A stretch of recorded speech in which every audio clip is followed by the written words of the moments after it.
Hi guys, James from Devil's Paintbrush, and it's time for another Just Me Talking.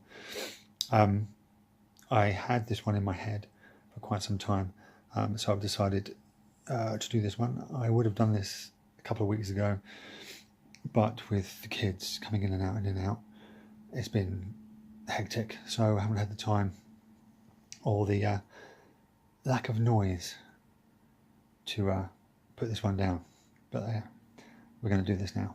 So, what I'm going to do, it is my top 3 40k armies, and the 3 40k armies I will never do again, because I've done, in all my years of 40k, I have done practically every single faction there is, and multiples of Chaos, Guard, Space Marines, and Eldar. I don't think anyone I haven't done pure Chaos Demons, and I haven't done pure Adeptus Mechanicus stroke Scutari. The only ones I haven't done. Oh, and Knights, but I consider Knights a bolt-on to an existing army. Anyway, so without further ado, we're going to start with the bottom 3.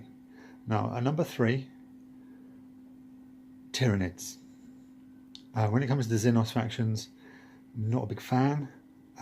I do like Orcs. I think they're amazing fun. I had amazing fun with my Orc army. And I do like Eldar in all their forms. But the others I find lacking, which may give you a hint about what's coming. But Tyranids, the main reason I will never do Tyranids again is painting the bastards. I've painted 3 Tyranid armies. One for myself, one for the Games Workshop that I worked in, and one for a friend.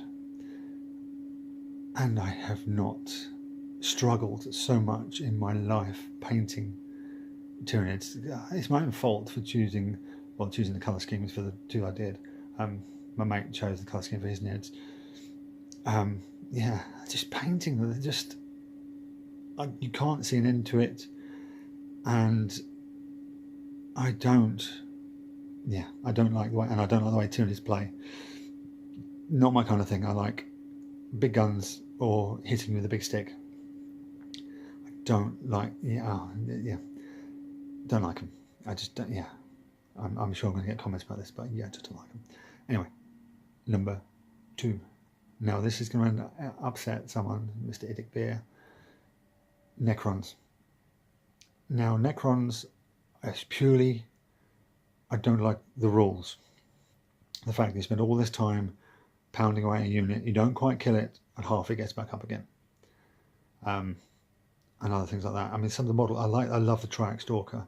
I love the Catacomb Command Barge and the new Team Spiders and stuff like that. I love the models. I just don't like I don't like the way they play, and I don't like the rules.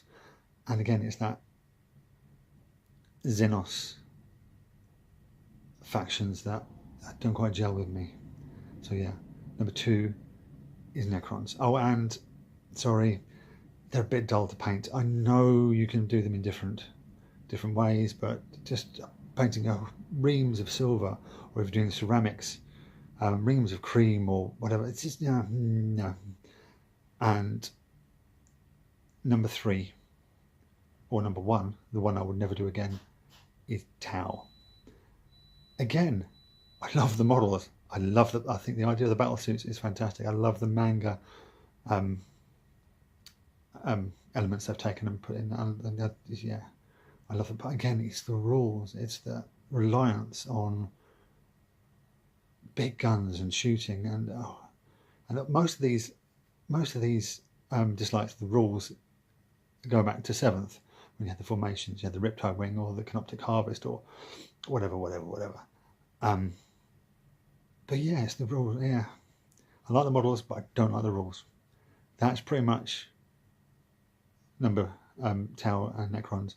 Nids, it's just the whole package. I just don't like the whole package. Anyway, now for the top 3 armies that I've collected, that I've had the most fun with. Not necessarily the most success, because I've actually taken all these 3 to tournaments, and okay, it's done quite well. But I've had the most fun collecting and painting them and yeah, the fluff and all that. So number 3 is Death Guard. I love Nurgle. When I first read the old Lost and Damned and Slaves and Darkness books back in the late 80s, early 90s, yeah, Nurgle always pulled me in. Everyone, all my mates were like, oh, Sinesh, Sinesh. And there was a couple of Cornite ones. One really odd bloke who liked Zench, but most of us all Sinesh. But for me, it was Nurgle.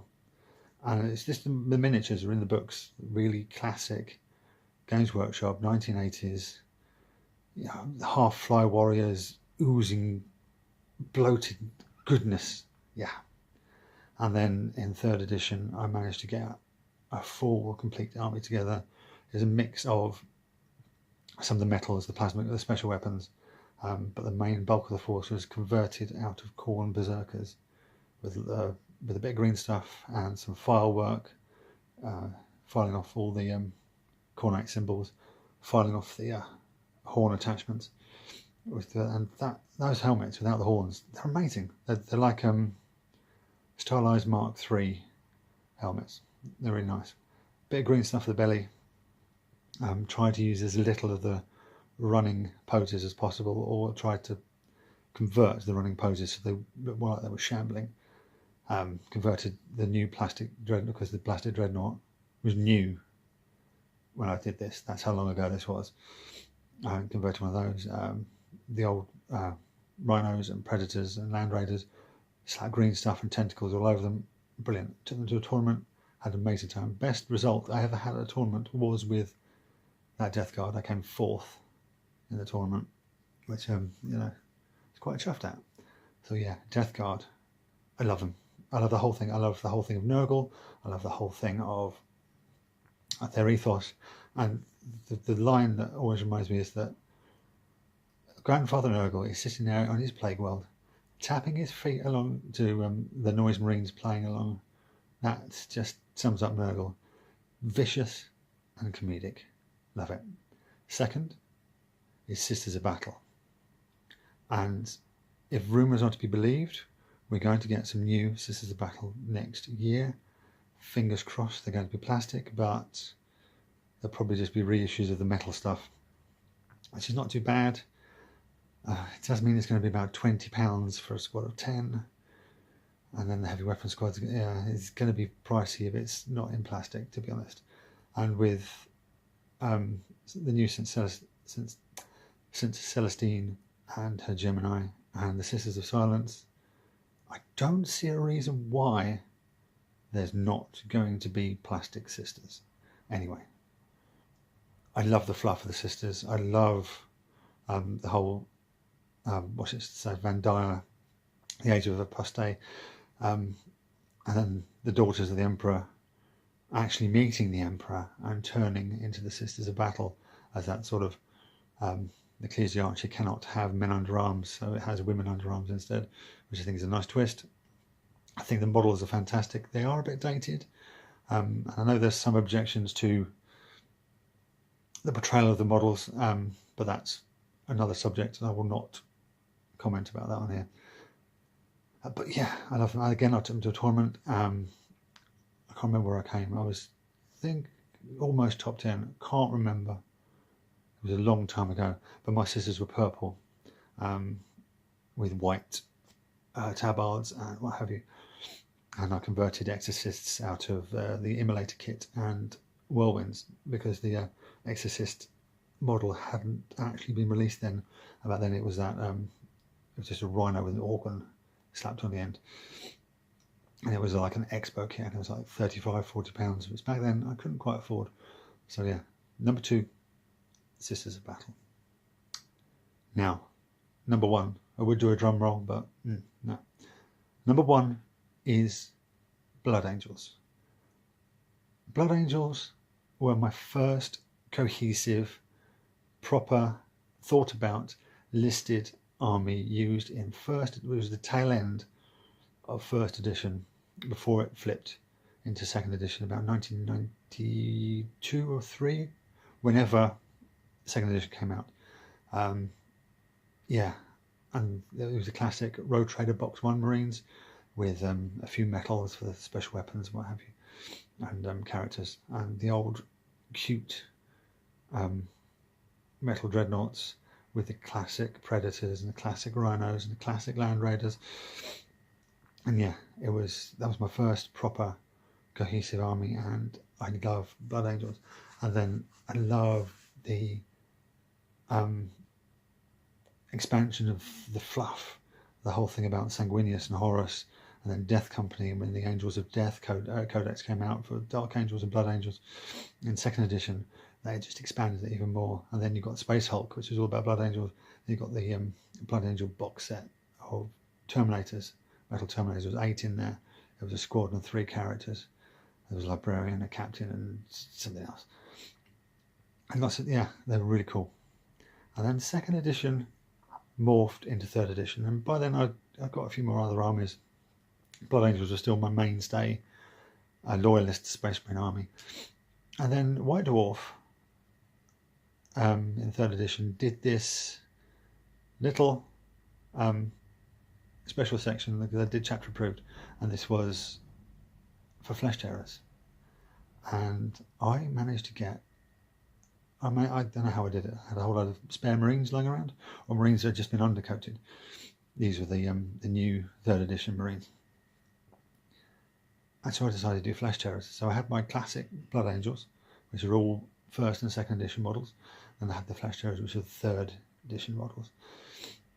And yeah, and some of the rules, because that was the first time we got Death Company Dreadnoughts, and you had elite, the Forerunners of the Vanguard, the veterans, which were elite assault squads.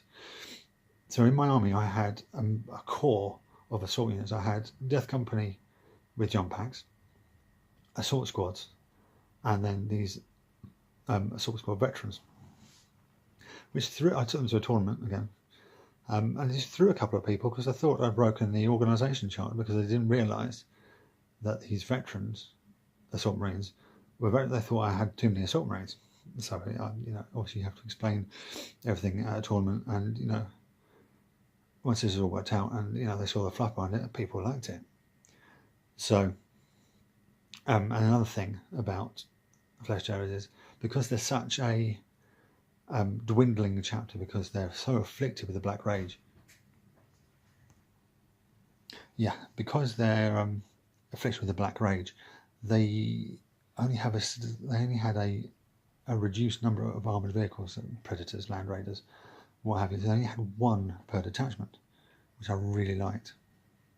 So that's what I'm going to do with my 8th edition of Flesh Tearers. They're only having 1 tank, which is a Baal Predator. So yeah, those are my top 3. So Death Guard, Sisters of Battle, and Flesh Tearers, they're on my top 3. Now, what I'd like is to hear your top 3 armies and your bottom 3 armies that we're going to do in the comments. Let's start the comment thing going. Also, I cannot remember your name, but I will be doing the Free French little history bit next, just me talking. So there you go, guys. That is everything. As usual, thanks for watching. Look me up on social media, do all the YouTubey stuff, and I'll catch you next time.